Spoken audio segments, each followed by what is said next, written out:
take the blue pill. The story ends. You wake up in your bed and believe whatever you want to believe. You take the red pill. You stay in Wonderland. And I show you how deep the rabbit hole goes. General Lyman Lemnitzer comes to the White House just after the NATO Council unanimously approves his appointment as Supreme Allied Commander in Europe. President Kennedy greets General Lemnitzer and General Maxwell D. Taylor. The White House military advisor is named to succeed Lemnitzer as chairman of the Joint Chiefs of Staff, the nation's highest military official.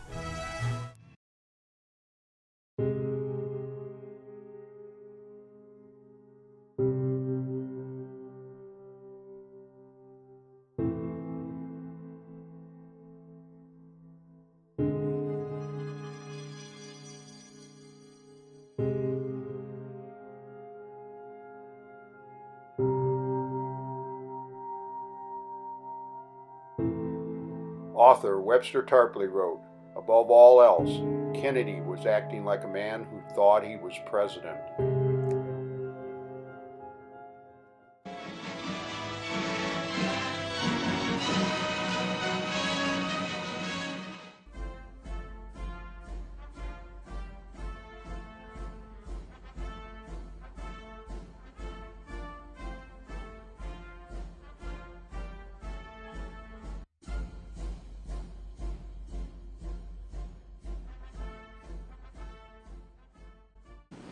I'm confident the challenges of the future will be met as they have been met in the past.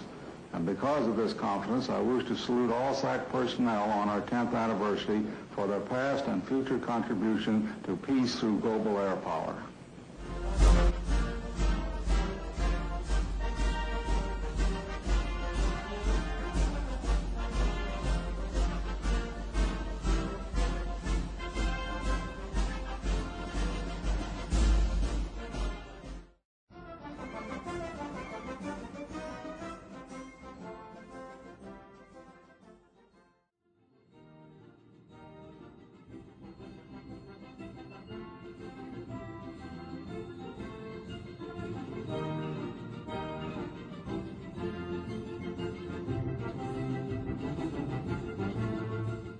At one point, the cigar LeMay told his personal aide that the Kennedys were parasites that should be stepped on and crushed like the cockroaches that they were.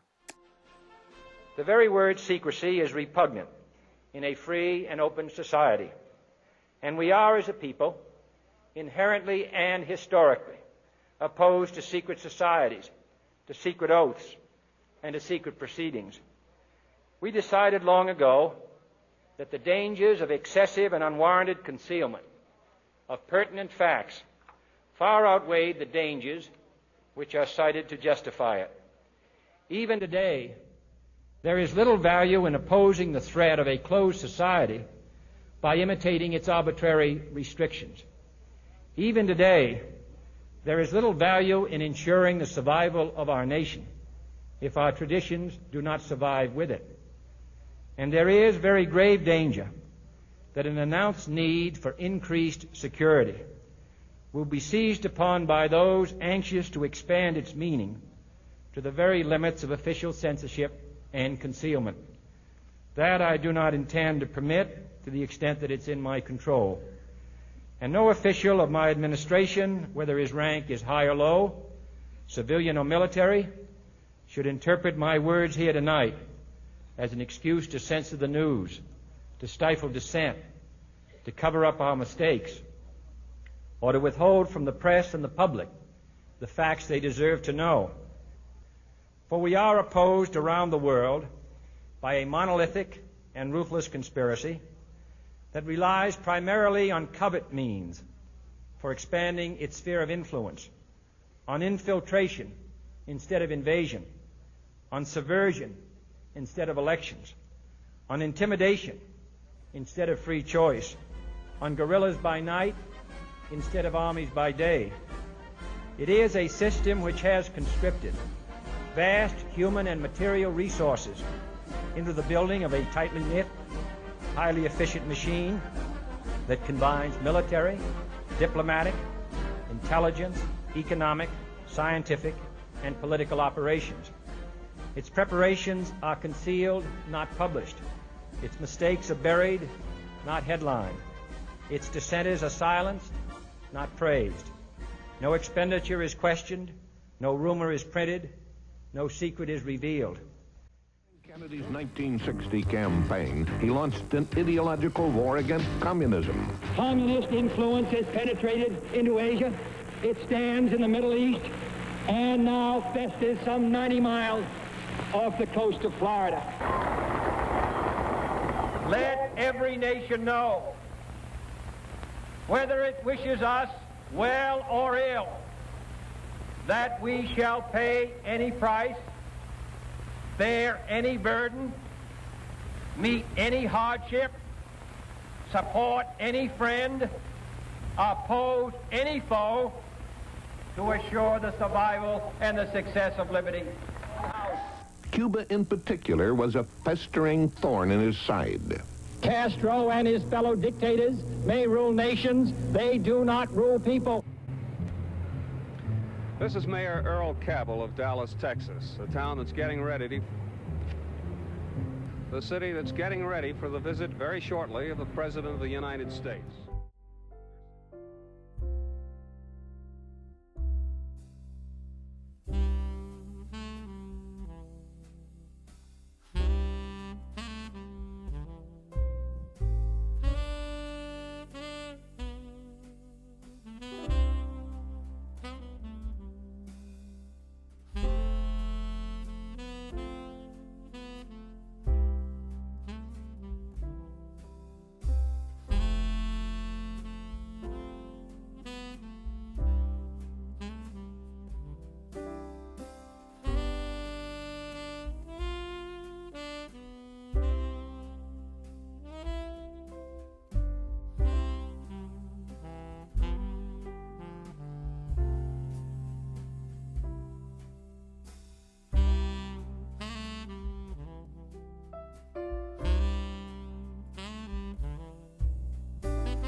yourself trying.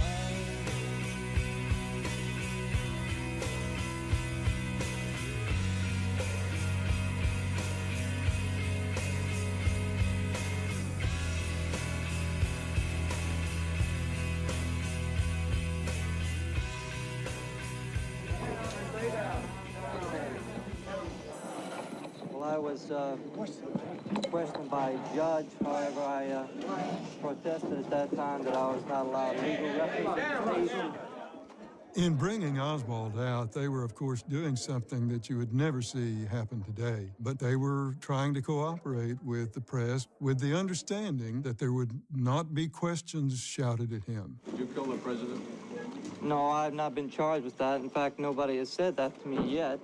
The first thing I heard about it was when the newspaper reporters in the hall asked me that question. You have been. Nobody said what? Sir? You have been. Nobody said what? Okay, we can't hear you then. Okay. What did you do in Russia? Here he comes.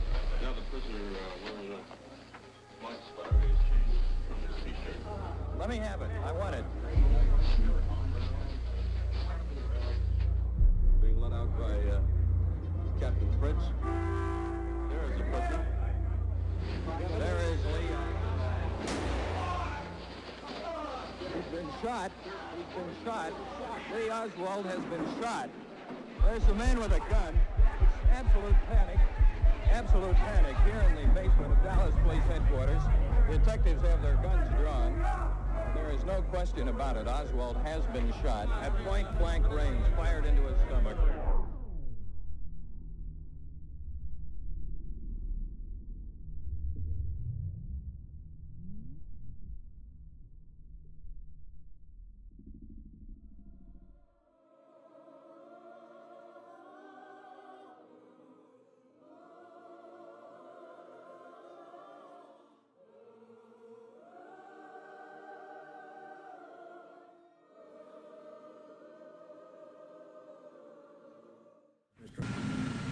After having gone through the events of today, frankly, I'm still in a state of shock, and it's hard to collect my thoughts and to be coherent.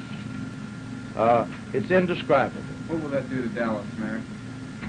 I don't think that this will hurt Dallas as a city, because I believe that the people of the nation realize that this was not an act of Dallas, not an act of the true thinking of Dallas. This was the act of a maniac.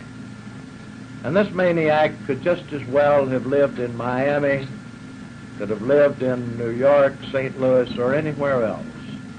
This was one of those unusual, maniacal acts that necessarily did not belong to any one city. I cannot point my finger at any individual or even group of individuals in Dallas that would knowingly have incited or perpetrated any such act as this.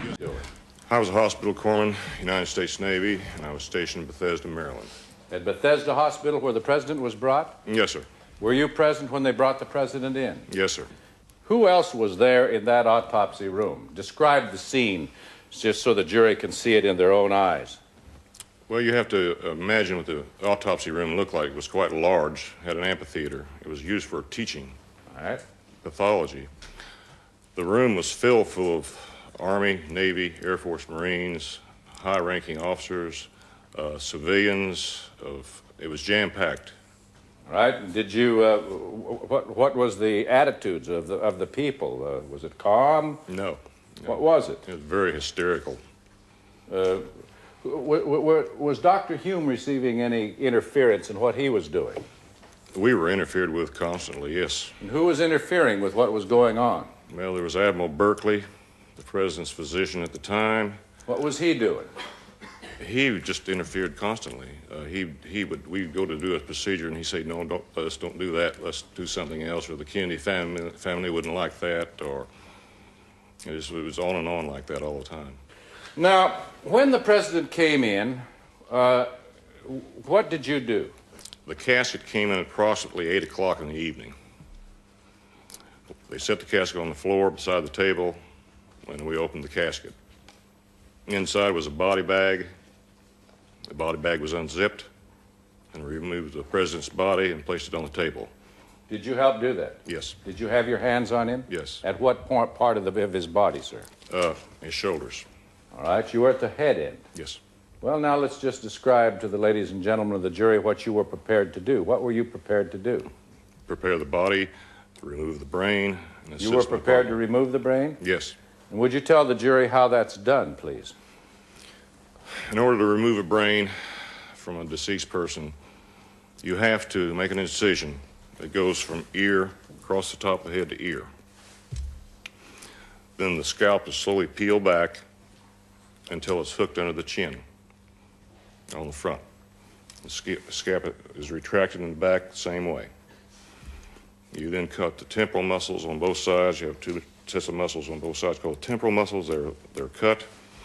Then I used a saw and sawed completely around the top of the cranium. And then what, sir?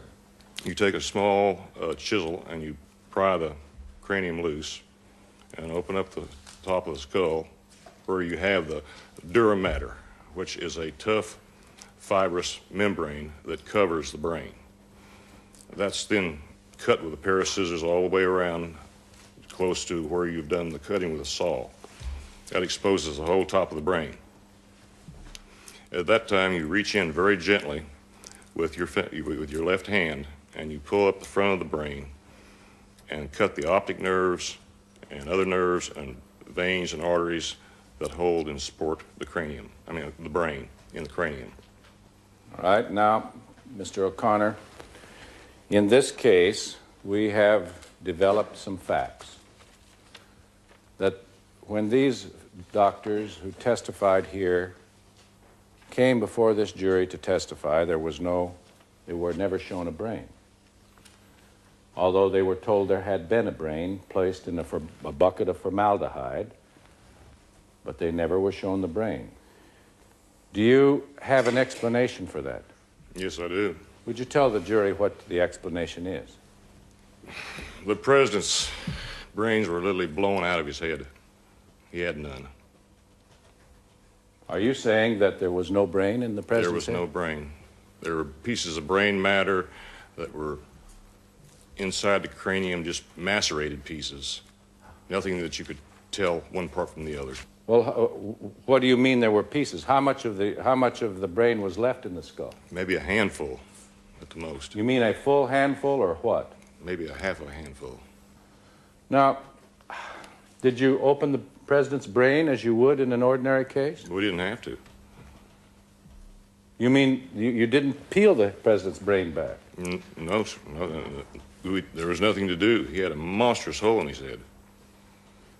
And so there was never a cut around or the hole or the brain taken out? We didn't have to.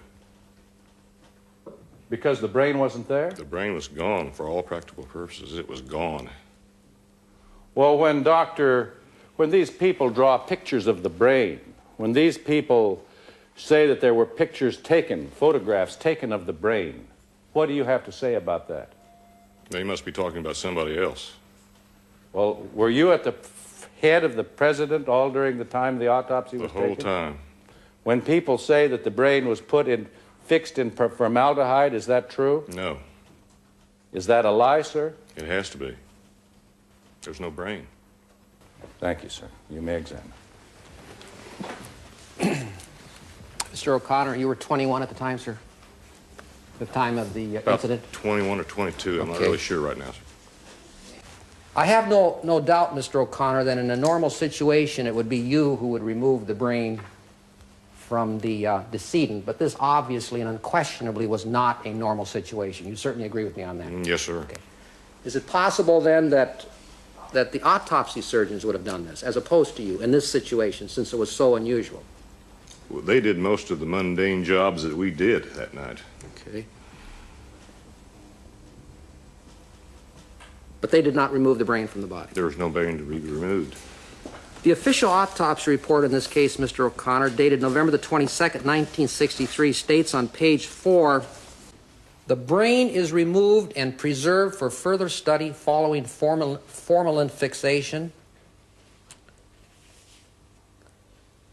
Also, from the surface of the disrupted right cerebral cortex, 2 small, irregularly shaped fragments of metal are recovered. These measure 7 by 2 millimeters and 3 by 1 millimeter. These are placed in the custody of agents Francis X. O'Neill, Jr. and James W. Siebert of the Federal Bureau of Investigation, who executed a receipt therefor. Now, Mr. O'Connor, 3 surgeons signed their name to this autopsy report. Are you saying that none of these things happened? Not to my knowledge, they didn't. Okay. Now, would you agree, Mr. O'Connor, that the president arriving at Bethesda Hospital with his brain already having been removed is one of the most shocking things that you've ever seen in your whole life? Not the most, but one of the most. Okay, certainly one of the most. Yes. And it goes without saying that you felt this is something that should have been investigated, right? Well, I figured it would be. Okay. In fact, throughout the years, you've often wondered what the answer to it was, right? Oh, I still have questions.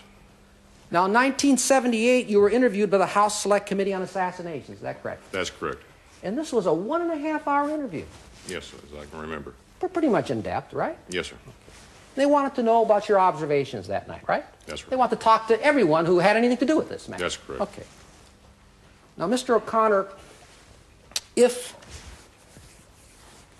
the president's brain being missing from his head is one of the most shocking things that you've ever seen in your entire life, a matter that you think should have been investigated, certainly.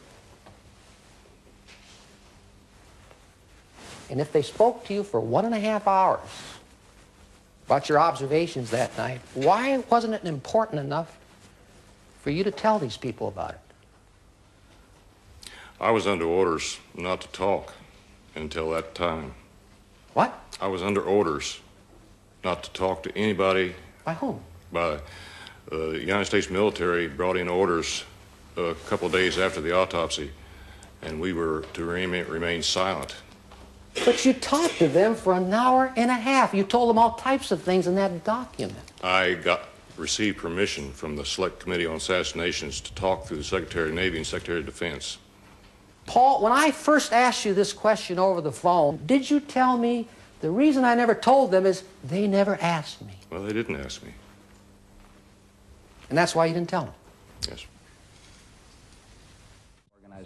As far as I'm aware, on that particular situation, it was William K. Harvey who was in touch with John Roselli, and it was Harvey and Roselli who were attempting to find, if I understood it correctly, some channel from Florida into Havana.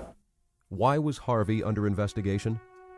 William King Harvey, known throughout intelligence as the American James Bond, was assigned by Deputy Director Richard Bissell and Director of Plans Richard Helms to head an executive action program for the CIA, which was created to develop assassination attempts against foreign leaders. A mysterious man who was rarely photographed, William Harvey was famous for building a tunnel into Soviet territory in Berlin, what became known as Harvey's Hole. He was on a fast track at the CIA, destined for a role at the top of the agency.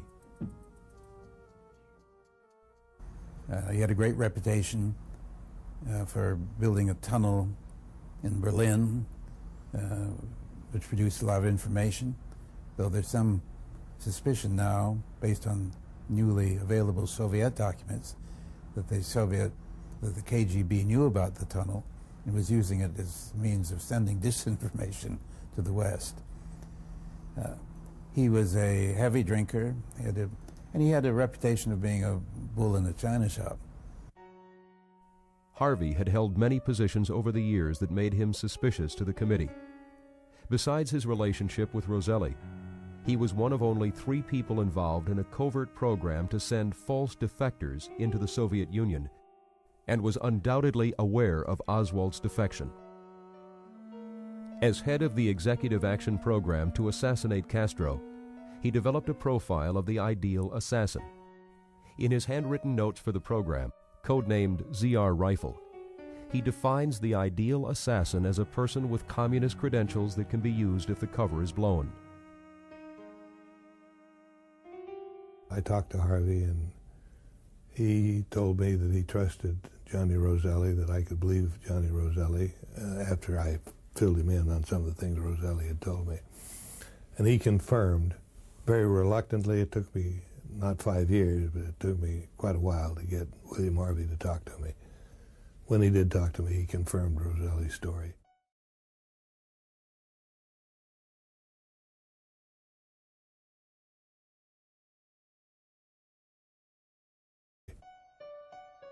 Finally, Harvey hated the Kennedys. After the Cuban Missile Crisis, he had a confrontation with Bobby Kennedy that virtually ended his career, exiling him to an intelligence station in Rome. During the Cuban Missile Crisis, everything was extremely tense, and suddenly it was discovered that Harvey had sent a team of people into Cuba, and the Kennedys were very concerned that this crisis might explode into nuclear war. And Robert Kennedy particularly was in a rage when he heard that this loose cannon had added a further element of unpredictability to the situation. I mean, we had a terrible experience with the ones that were handling it at the time of the missile crisis. They were going to send 60 people into Cuba right during the missile crisis. Nobody knew what they were doing. They never talked. They explained. I just heard about it because one of the fellows who was going to go wrote me, or got in touch with me and said, we don't mind going, but we want to make sure we're going because you think it's worthwhile. And I checked into it. Nobody knew about it. And then the CIA didn't. The top officials didn't, and we pinned it down to the fellow who was supposed to be in charge, and he said we planned it because the military wanted it done, and I asked the military, and they never heard of it. Oh my God. This is the same fellow who put the tunnel under Berlin, and so he was, you remember that tunnel, 1948? They constructed a tunnel under and built it up into the intelligence office of which was a hell of a project. Yeah. But he did that better than he did this. Of course, I was furious because I said you were dealing with people's lives. And the best of the Cubans, and they're the ones that volunteer, and then you're going to go off with a half-ass operation such as this. We had a meeting at the Pentagon on it. I never saw her. I've never seen him since. Bill Harvey, in the CIA fashion, instead of being retired as he should have been, was sent as station chief in Rome, where I believe he drank himself to death, or at least into retirement. As the House committee would learn, Harvey maintained his friendship with Johnny Roselli long after his exile to Rome. It was this connection that was of serious interest to the committee, and they wanted to ask Harvey about it. Unfortunately, Harvey died of a massive heart attack within weeks of his scheduled testimony.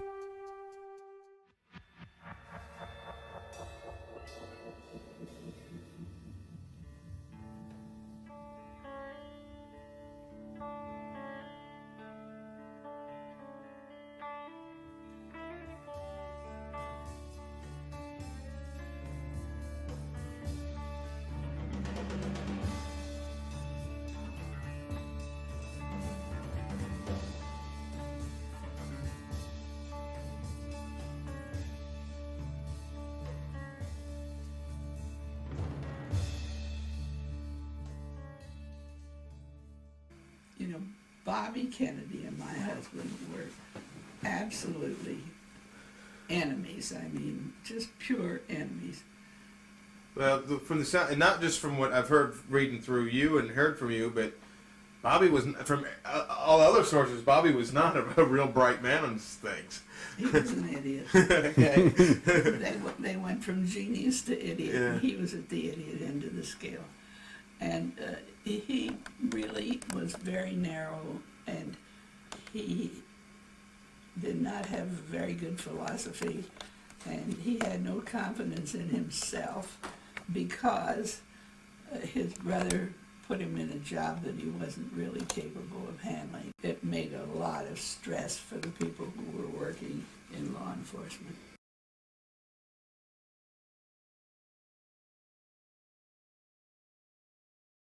I loved Roselli.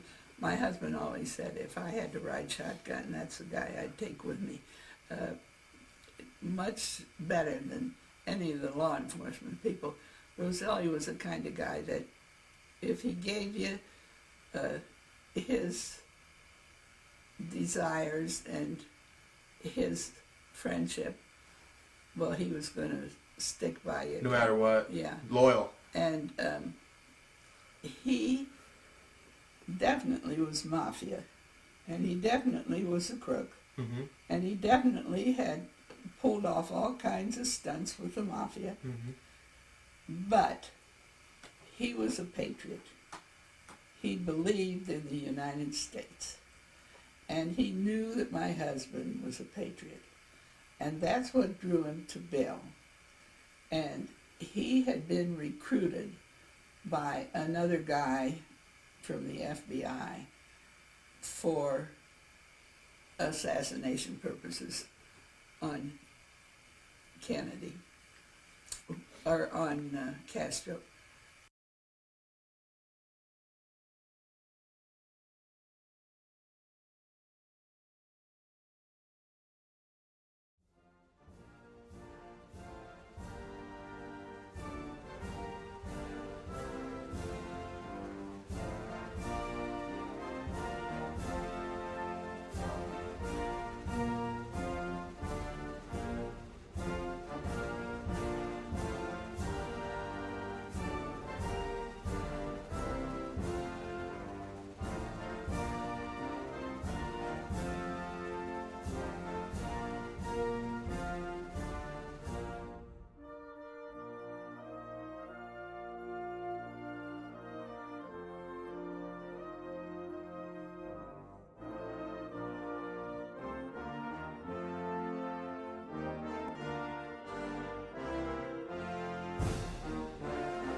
The Intelligence Committee said today that the CIA illegally opened and read the mail of several prominent Americans, including one letter to Richard Nixon. It occurred during a 20-year program of intercepting mail crossing the Iron Curtain. The man who ran that program, James Angleton, testified today. Daniel Shore reports. Slowed down a bit by ulcer medication, Angleton, the legendary counterintelligence chief, had no apology to make for an admittedly illegal 20-year program of opening mail between the U.S. and Russia, a program that went beyond looking for communist intelligence. For, as Senator Church disclosed, letters were also being opened and photographed for a special CIA file marked Selected American Politicians. That file included a June 1968 letter to Richard Nixon in New York from his speechwriter Ray Price, traveling in Moscow, discussing his coming candidacy. A 1958 letter from Senator Hubert Humphrey, then in Moscow. This 1968 letter to Senator Edward Kennedy from a Soviet citizen in Armenia, talking about a U.S.-Soviet health exchange. Senator Church's own letter from Moscow in 1971 to his mother-in-law, and mail to and from Federal Reserve Chairman Arthur Burns, Martin Luther King, Harvard University, the Ford and Rockefeller Foundations.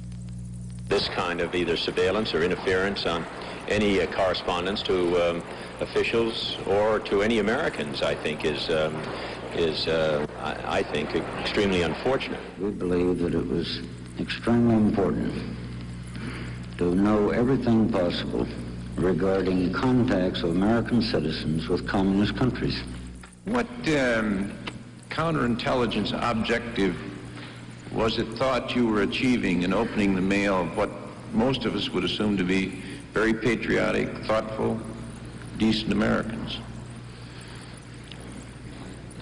Sir, I would prefer, if possible, to respond to that question in executive session.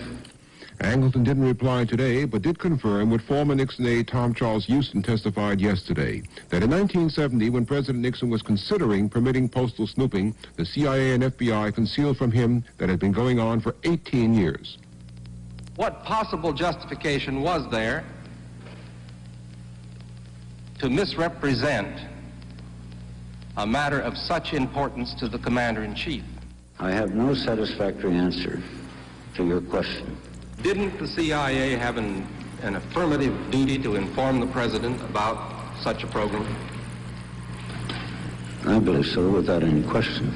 The committee later agreed to try to arrange for testimony from Mr. Nixon on this and other issues. Mr. Nixon was the central figure.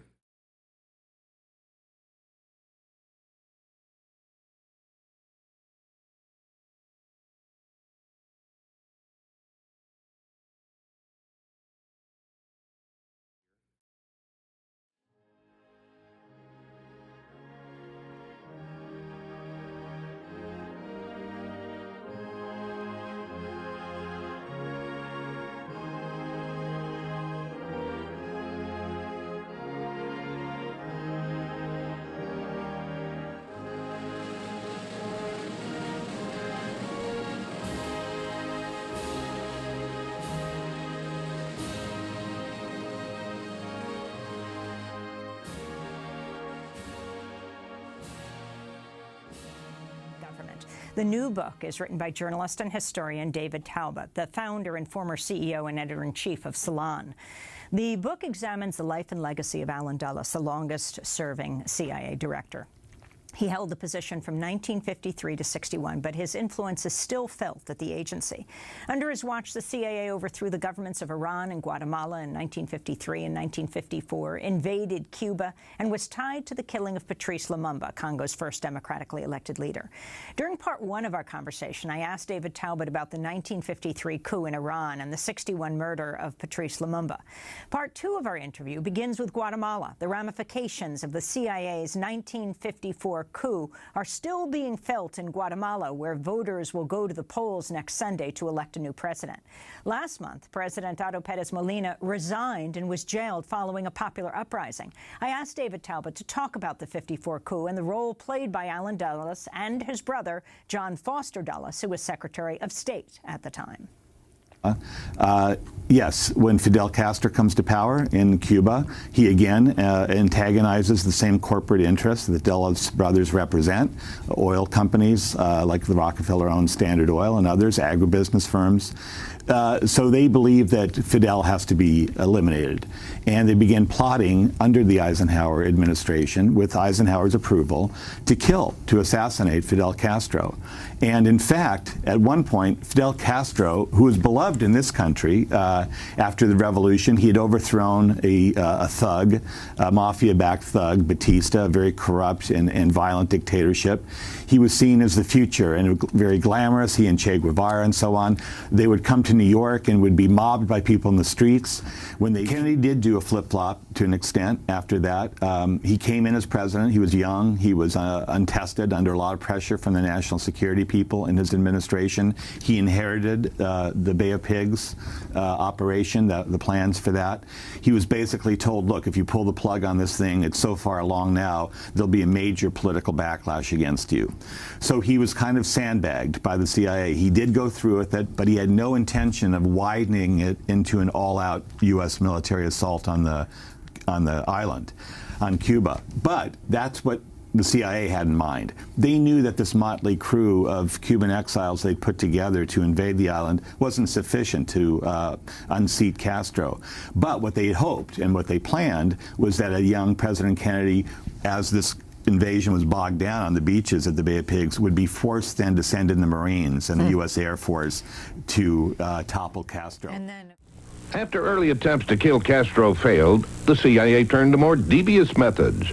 Enter Marita Lorenz, Fidel Castro's mistress. By chance, I went on my father's cruise ship, the Berlin. The last stop on this cruise, West Indian cruise, was Havana. And on this cruise, I met the Prime Minister of Cuba, Dr. Fidel Castro Ruz. She was 19 years old and a real beauty. Fidel, naturally, with a 19-year-old girl, hey, you know, he'd he'd crawl over a snake to get to a 19-year-old girl. At 19, she was old enough to have an affair with Fidel and young enough to be brainwashed by the CIA. I was asked to try to recruit her because she would be a very good asset, intelligence-wise. And I nurtured her along, and I finally did, where I got her in a position to poison Castro. They kept threatening me since they trained me that I wasn't good for anything else, that I had to do it for national security reasons, that otherwise there would be a war. She failed in that. And then there was 2 other attempts. I saw him playing his music and lying on the bed, smoking a cigar. He said, "Did you come to kill me?" And I said, "Yes." And he said, "You can't kill me. Nobody can kill me." Though the CIA had been unable to liquidate Castro, they pushed ahead with plans for an all-out invasion. The Bay of Pigs was the disastrous result. Jack Kennedy did inherit the Bay of Pigs scenario. He had made certain pledges during the campaign. He had chided Nixon for not being tough enough on Castro, and he was determined to show that he was a tough guy that wasn't going to tolerate this dictator 90 miles offshore. Promises had been made by the administration, by the Kennedy administration, and by the preceding Eisenhower administration that the invasion would proceed under certain circumstances. And when that vow was broken, I only interpreted it on the part of Mr. Kennedy as a failure of nerve.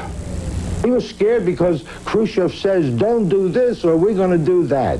You know, so he didn't do it, and he deserted the Bay of Pigs. I was involved in the Bay of Pigs. A lot of people, friends of mine, that were killed in the Bay of Pigs. And I resent that. Don't play political games with me. I'm a military man. I'm a soldier. I go fight. But damn it, if I risk my ass out there and I'm getting shot at, I don't want some stupid-ass politician to go ahead and make deals behind my back where my people or maybe myself are going to get killed. I don't like that.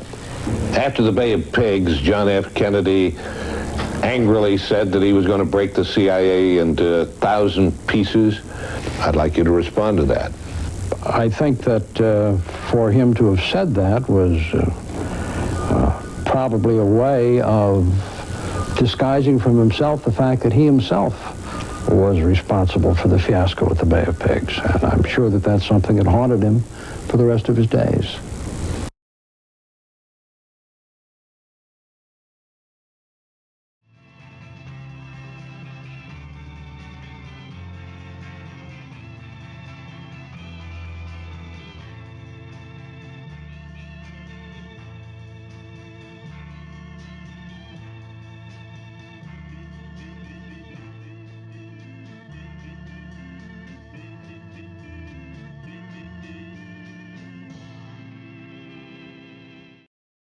In 1975, Hunt, Sturgis, and Barker were sentenced to prison for political espionage in the Watergate break-in that forced the resignation of President Richard Nixon.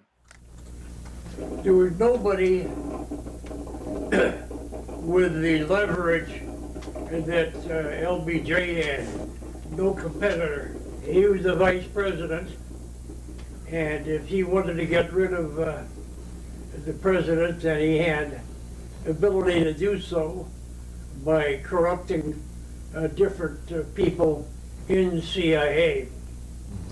And he had to do it with the limitations of CIA because there was no other group that honored, if I could use that term, honored the clandestine limitations the way CIA did.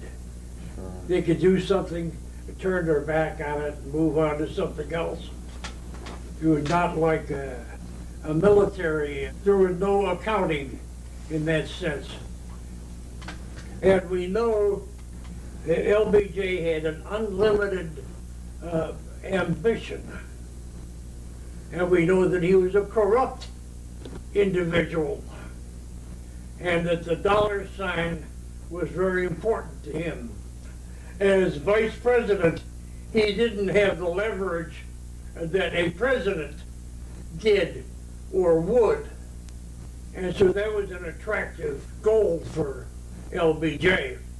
He did not want his career to come to an end as vice president. Who knows about vice presidents? It was very, very important to him that he take advantage, as to the extent that he could, as vice president, because just a few things had to be accomplished. He had to kill Kennedy, have him killed, I should say, and be guilt-free himself.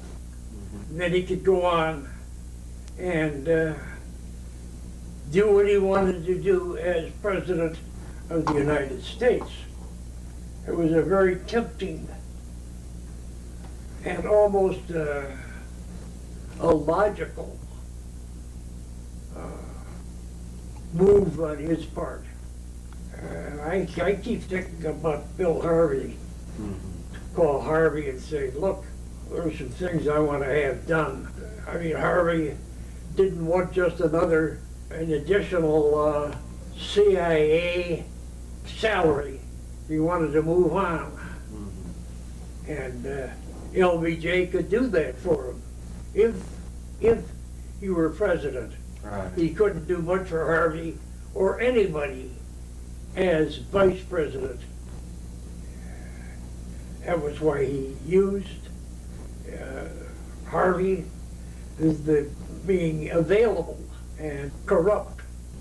It was very easy for even the vice president to start working with Harvey or anybody else.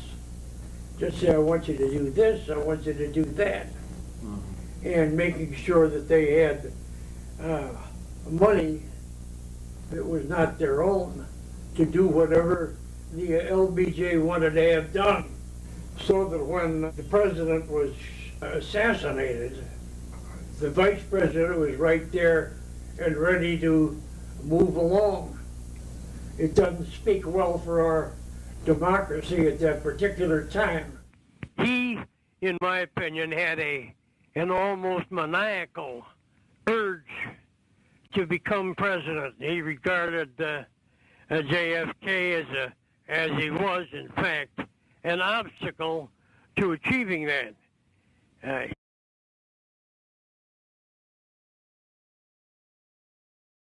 Harvey was just a very strange and complicated individual. A lot of people have sort of suggested that he was, that alcohol had taken control of him. First of all, he never should have been put in that position. I don't think that he had a pristine connection with anybody. Always had a gun on him, yeah. Particularly in Rome. Harvey even carried guns into restaurants, and he would pull them out, slap them down on the table to the dismay of other diners, and then he'd settle down to an afternoon of drinking, not eating much, but because he was way overweight, but certainly drinking. He had been a deputy to Angleton and very deeply involved in counter-espionage activities. Well, Harvey had written in a memo at one point when he was running the Executive Action Program that he wanted to use Corsicans. Yeah, wanted to use what? Corsicans. Yeah. As hitmen. Do you think it's possible that when he was in Rome that he might have recruited a Corsican assassin to kill Kennedy? Yes. It is possible. I mean, it's one thing to set yourself up in splendid isolation, and it's another thing to use that isolation as a tool, right, so that you're not an immediate suspect in the case of a capital crime. Right, right, because he was in Rome. Is that understandable? Yeah, okay. Very. My understanding is that Harvey had a very severe clash with Bobby Kennedy around the time of the missile crisis, and that Kennedy basically I think it was said, "Get rid earlier of than this that. guy." And he posted an old slogan somewhere in the agency premises that said, the tree of liberty must be nourished by the blood of patriots. And this incensed Bobby Kennedy. And they clashed on that particular point. Seems ridiculous. You would think that Bobby would have embraced that particular philosophy, but he did not. And I guess he figured that Harvey was trying to steal some of the glory of whatever was going on in those days.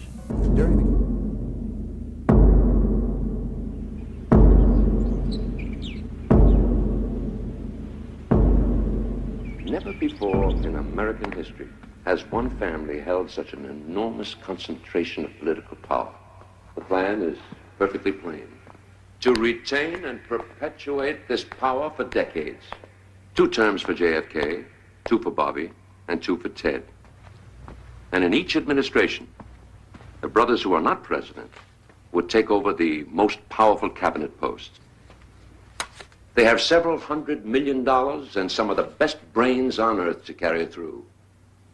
They have put together a powerful coalition of big city machines, labor, Negroes, Jews, liberals, and the press that will make him unbeatable in 1964. Wait a minute, Professor. He's appointed Republicans to the Treasury, to the Navy. Another is head of the CIA. My brother Bobby worked on Joe McCarthy's committee. The old man is further to the right than I am. Ancient history, Harold. The man's come out for cuts on the oil depletion allowance. He's stopping mergers under the Antitrust Act. He promises to close down 52 domestic and 25 overseas military bases. Foster, since when you believe the promises of politicians, especially in an election year? Times have changed, Mr. Ferguson, and tactics along with them. In the next few months, you're going to see JFK do the following. 1, he's going to lead the Black Revolution instead of fighting it. Now, we all know what that means, don't we? Damn right, a white backlash. Federal troops backing up the blacks, blood in the streets. 2, he's going to try to put across a test ban treaty with the Russians. And 3, he's going to try to pull out of Vietnam and turn Asia over to the communists. Ridiculous. The American public would never stand for that. Come on, Harold. The American public will stand for what it has to stand for, what it's told to stand for, or what it's educated to stand for. Done effectively, the public would soon be disenchanted with the war. Which would make action imperatives. So we've determined that our action can best be carried out during a motorcade. How so? Because they're scheduled well in advance. And they give you a chance to fire from cover and get away in the confusion. How do you select your operatives? I can tell you, Harold, now in the old days you used to have to train your own men from the ground up, keep them on your payroll the rest of their lives. No more. Wow. You know how many men were fired by the CIA after the Bay of Pigs fiasco? There's a small army of anti-Castro Cubans. They're all available. They can do anything, from picking a lock and bugging an embassy to taking care of an ambassador. So, how many of them do you need? A team of 3 men. I've had 2 teams in the field for over a month. Why 2? 1 team will be selected for action, the other for backup and getaway. These are all men I've used before, Harold. Trained, reliable, professional. Now, 1 man firing from long range at a moving target is out of the question. Even with 2 men, we found the percentages of failure are too high. The only possible scenario is 3 rifles with triangulated fire. 2 firing at a retreating target, the 3rd firing as the target advances.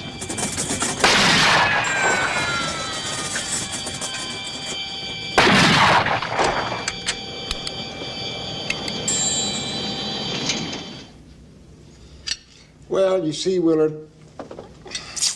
in this war, things get confused out there. Power, ideals, the old morality, and practical military necessity. But out there with these natives, it must be a temptation to be God. Because there's a conflict in every human heart between the rational and the irrational, between good and evil. And good does not always triumph. Sometimes the dark side overcomes what Lincoln called the better angels of our nature. Every man has got a breaking point. You and I have them. Walt Kurtz has reached his. And very obviously he has gone insane.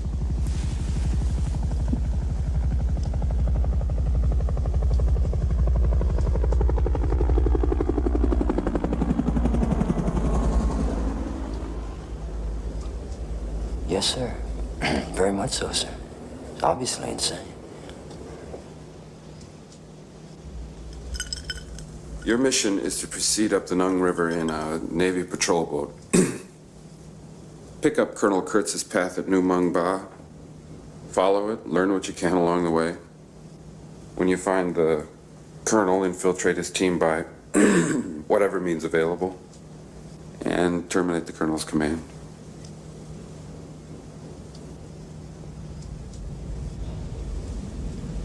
Terminate the colonel.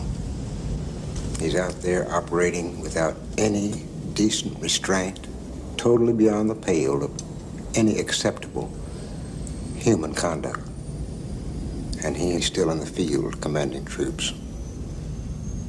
Terminate with extreme prejudice. You understand, Captain, that this mission does not exist, nor will it ever exist.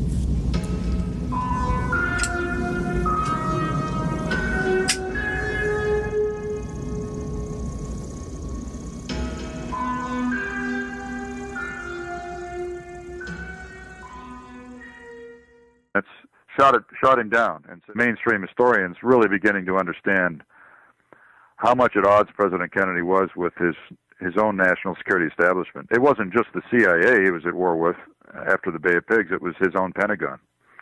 So I think that's when the veto was cast on his life, his decision not to invade. And of course, today we should all be very grateful because we learned 29 years after the crisis what we didn't know then. We learned 29 years later that, not only did the Russians have medium-range ballistic missiles in Cuba, strategic weapons with nuclear warheads on them, but they also had 102 battlefield nuclear weapons. We didn't even know that in 1963.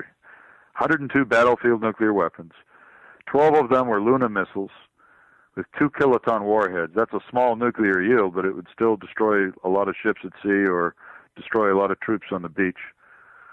They had 12 of those. They had 80 cruise missiles that were the size of a kind of a scaled-down robot MiG airplane with Hiroshima-sized bombs in them. And they were designed to be fired at, for example, like Guantanamo Naval Base. They were going to fire 3 of them at Guantanamo if we invaded.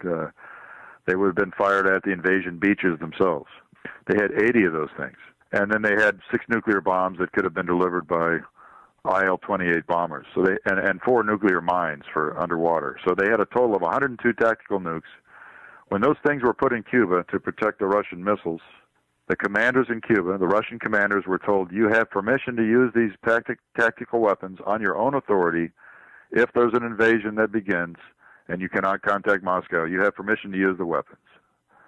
And that was their mindset the whole time, was that if the Americans invade, we're going to fry them to protect our own strategic nuclear missiles. And we didn't know that. And so all these people like Curtis LeMay and even Chairman Maxwell Taylor, the new chairman of the Joint Chiefs, he wanted to invade and bomb. LeMay, all the Joint Chiefs supported bombing and an invasion, and many of Kennedy's key civilian advisors had become resigned to doing it. By the time October 27th rolled around, probably the worst day of the missile crisis, Saturday the 27th, McNamara himself and others had become resigned to the fact that it's going to happen. We're going to have to invade and bomb. And Kennedy found a diplomatic solution.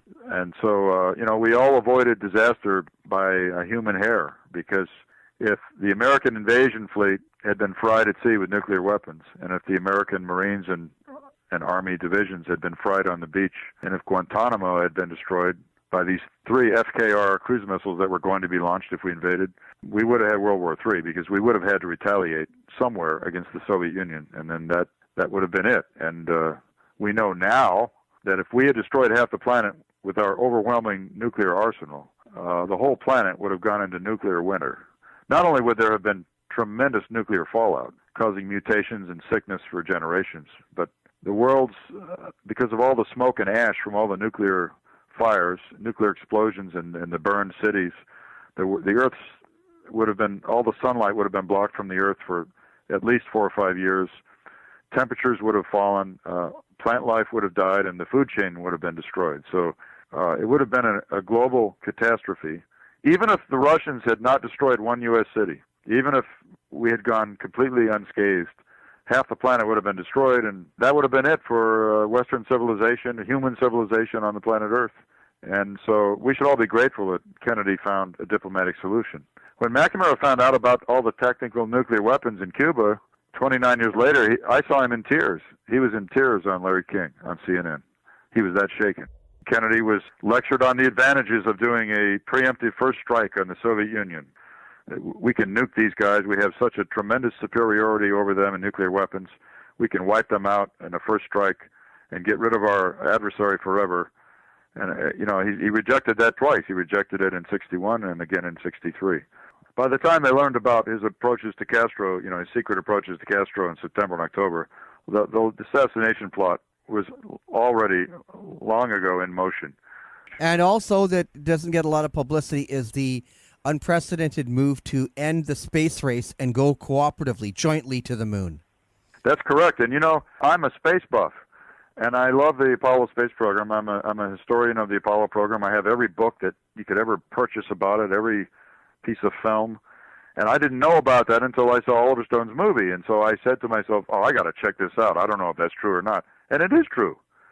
Kennedy went before the United Nations in September of 1963.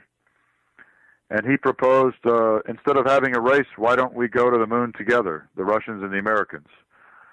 And not only did he make a speech about it in the United Nations, but he issued a National Security Action Memorandum to the head of NASA, James Webb. Now, I'm doing this from memory. As I recall, I believe that NSAM to the head of NASA went out in early November, 63. But it ordered Webb to begin planning for joint lunar landings with the Soviets. And it told Webb, you will be the single point of contact. I want you to get it going and report back to me in December. And that NSAM was actually signed by President Kennedy. And so this could not have made anyone in the so-called military-industrial complex happy at all. So that's a real indication of where his mind was in 63, because he knew how symbolic that would have been. I think he understood that it could have been the symbol of the end of the Cold War.